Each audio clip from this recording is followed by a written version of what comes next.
Elle n'a pas crié. Elle n'a pas reculé. Mais quand l'adjudant Louis Verdier a giflé la conseillère municipale Elina Dossé en pleine audience publique, c'est le silence qui a tout détruit. Ce n'était pas un dérapage, c'était un test. Et ce jour-là, quelque chose s'est brisé. Voici l'histoire qu'on a tenté d'enterrer. Regarde jusqu'au bout pour comprendre comment son calme est devenu une arme. Le tribunal de Montbréval, petite ville du sud-ouest, avait vu des centaines d'affaires, des peines graves, des familles brisées, des regards fuyants. Mais ce matin-là, à 10h47, tout bascula. La salle était à moitié remplie. Des robes noires feuilletaient des dossiers, un adolescent somnolait sur le banc des accusés. Et tout au fond, une mère en larmes s'accrochait à son sac comme à une bouée. Puis Elina est entrée. Pas de caméra, pas de badge apparent, pas d'annonce. Un manteau noir, des cheveux noués, un carnet à la main. Elle s'installa au 3e rang, dos droit, regard fixe. Ce qu'elle portait n'était pas visible. Ce qu'elle représentait, en revanche, pesait. Ancienne avocate des droits civiques, devenue élue locale, Elina Dossé avait l'habitude de lire entre les lignes des rapports et entre les silences des institutions. Ce matin-là, elle était venue discrètement assister à l'audience d'un adolescent de 15 ans, Nils Amani. Détention préventive pour refus d'obtempérer. 3 mots dans un dossier plus vide que significatif. Elle ne connaissait pas Nils. Il ne venait pas de son secteur. Mais il y avait quelque chose dans ce rapport, ou plutôt dans ce qu'il ne disait pas, qu'il avait saisi. Une intuition froide, une répétition. L'adjudant Verdier, 20 ans de service, le genre à imposer par le ton plus que par les actes, l'avait vu dès son entrée. Il ne l'a pas reconnu tout de suite. Mais il a vu ce que tant d'autres avaient vu avant lui, une femme noire qui n'abaissait pas le regard. Et ça, pour un homme comme lui, c'était déjà une provocation. Il s'approcha d'elle sans agressivité apparente, simplement en bon exécutant du protocole. « Vous êtes ici dans quel cadre, madame ?» Elina leva les yeux, paisible. « J'observe une audience publique. C'est un problème ?» Il n'eut pas le temps de réagir autrement que par un geste sec, brutal, une gifle. Pas un mot, pas un échange houleux, juste ce geste. Et soudain, tout s'arrêta. La salle gela. Un greffier lâcha son stylo. Le juge suspendit sa phrase. Et Elina ne bougea pas. Pas de main portée à la joue. Pas de plainte. Pas un son. Elle se leva, lentement, et elle le fixa. Sans colère, sans peur. Juste certaine. Comme si elle l'avait anticipé. Comme si elle avait passé sa vie à attendre ce moment. Il n'y eut rien d'autre. Pas d'altercation. Pas de cri. Mais une image, saisie à la volée par une étudiante de droit présente dans la salle. Elina debout, droite, Verdier figé, sa main encore à mi-hauteur, et le monde suspendu. L'image fit le tour des réseaux en quelques heures, sans légende, sans contexte. Mais elle n'en avait pas besoin. Elle disait tout. Pas de colère, pas de vengeance. Juste la posture d'une femme qui avait décidé qu'elle ne jouerait plus selon leurs règles. Ce moment n'était pas juste un incident, c'était une rupture. Et cette image silencieuse allait déclencher ce qu'aucun cri n'avait réussi à provoquer, un mouvement.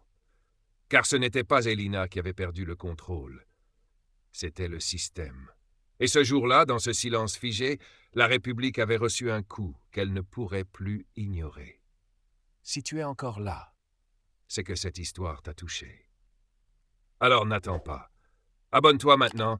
Active la cloche et laisse un like pour soutenir ce genre d'histoire vraie qui parle à tous. On se tient compte. Et on continue l'histoire maintenant. Le lendemain, l'image d'Elina Dossé faisait le tour du pays. Elle n'avait rien posté. Pas un mot, pas un communiqué. Et pourtant, tout le monde en parlait. Ce qui choquait n'était pas le geste. Ce qui bouleversait, c'était l'absence de réaction. Cette immobilité qui, paradoxalement, exposait tout. Le système, ses dérives, ses abus codifiés. Elle avait été frappée, mais c'est le système qui avait tremblé. Au commissariat de Montbréval, l'affaire fut d'abord minimisée. Incident isolé, malentendu d'audience, réaction sous pression. Mais les euphémismes n'ont pas tenu face à la puissance de l'image.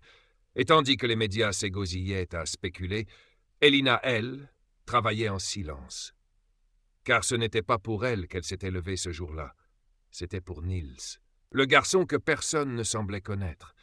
Celui dont l'existence tenait en 3 lignes administratives. Elle avait récupéré son dossier, ou ce qu'on voulait bien lui montrer. Aucune date d'audition, aucun avocat commis d'office, aucun contact parental enregistré.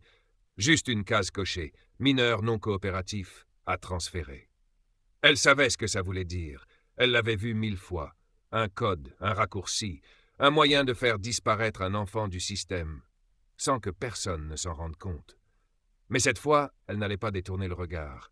Elle appela un ancien collègue, spécialiste des fichiers judiciaires encryptés, puis une greffière retraitée qui lui livra une copie cachée de l'audience annulée de Niels. Un détail la glaça. L'adjudant Verdier avait signé l'arrestation, avant même l'heure du contrôle. Un faux rapport, un faux transfert. Et Niels, où était-il? Elina lança des demandes officielles à la direction des services pénitentiaires des mineurs. Réponse automatique. Aucune information concernant un mineur de ce nom. Elle appela le centre éducatif de la Bastille des Berges. On la balada, on la fit patienter, on la transféra, puis on raccrocha. Alors elle changea de méthode. Elle se fit passer pour une éducatrice de secteur. Et là, un nom apparut. N. Amani. Pas Niels Amani. Juste N. Amani.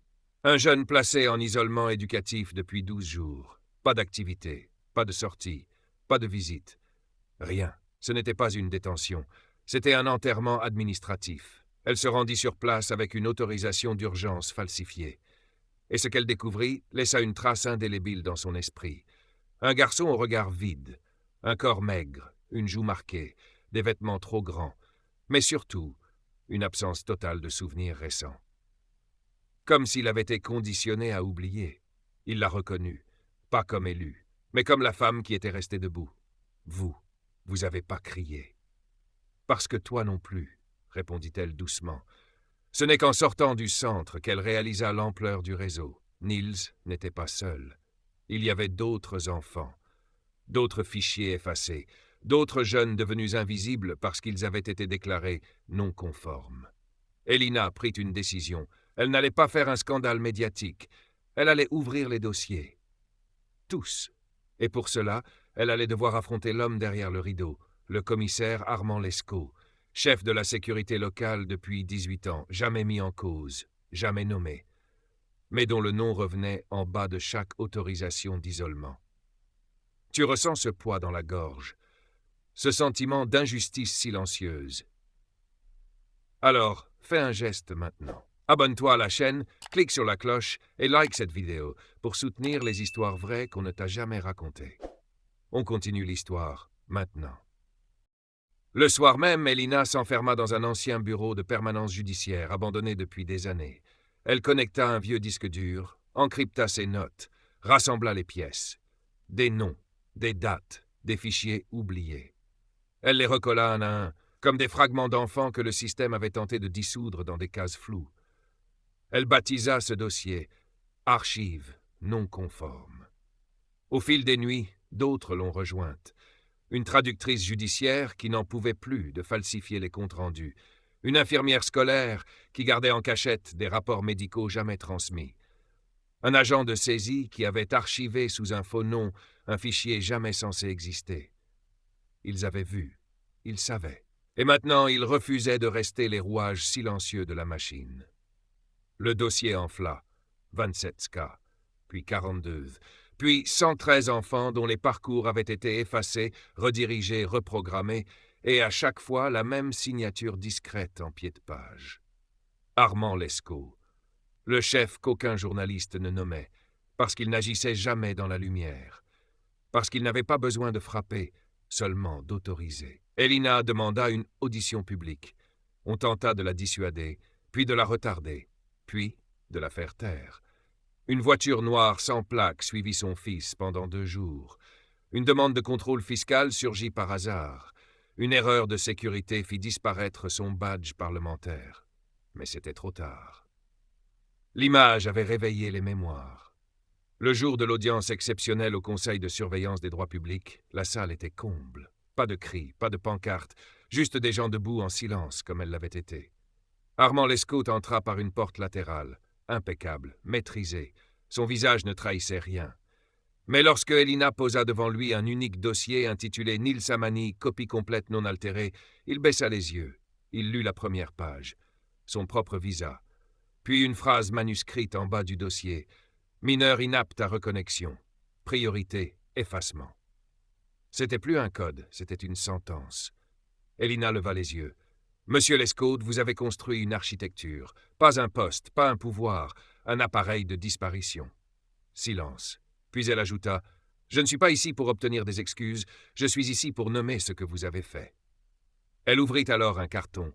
À l'intérieur, des photocopies, des bulletins scolaires, des ordonnances médicales, des notes manuscrites, et sur chacune, un nom, un prénom, un visage, des enfants que le système avait éteints. Puis elle posa la question. « Combien, monsieur Lescaut, combien d'enfants vous avez supprimés d'un tableau Excel? Combien n'ont jamais eu la chance d'être défendus ?» Il resta muet, mais derrière lui une greffière se leva, puis une professeure retraitée, puis un ancien surveillant d'internat. Un à un, ils se mirent debout, en silence. Tous ceux qui, pendant des années, avaient été complices par peur, et qui, maintenant, refusaient de continuer. À la sortie, il n'y eut pas de flash, pas de sirène, mais quelque chose de plus profond, un frisson collectif. Un murmure dans les rues, dans les écoles, dans les familles. On ne nous fera plus taire.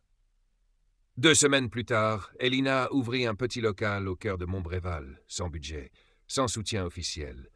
Elle l'appela le mur de la mémoire. Chaque mur portait un nom, chaque nom portait une histoire. Chaque histoire était une preuve que l'oubli n'est pas une fatalité. Des ados vinrent y coller leurs bulletins perdus, leurs dessins confisqués, leurs lettres jamais envoyées. Des mères y accrochèrent des photos, des pères y déposèrent des cahiers abîmés. Et sur la grande vitre en lettres blanches était inscrit « Je ne disparais plus ». Elina n'a jamais repris la parole devant les caméras. Elle n'en a plus eu besoin, parce que d'autres avaient commencé à parler, à écrire, à se souvenir. Et c'est ça, la vraie révolution. Pas une plainte, pas un slogan, mais un mur qui ne s'efface plus. Tu viens de lire une vérité qu'on ne veut pas montrer, une histoire de résistance silencieuse. Alors partage cette force.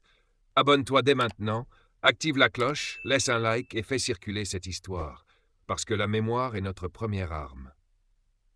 Et que personne ne devrait disparaître dans une case.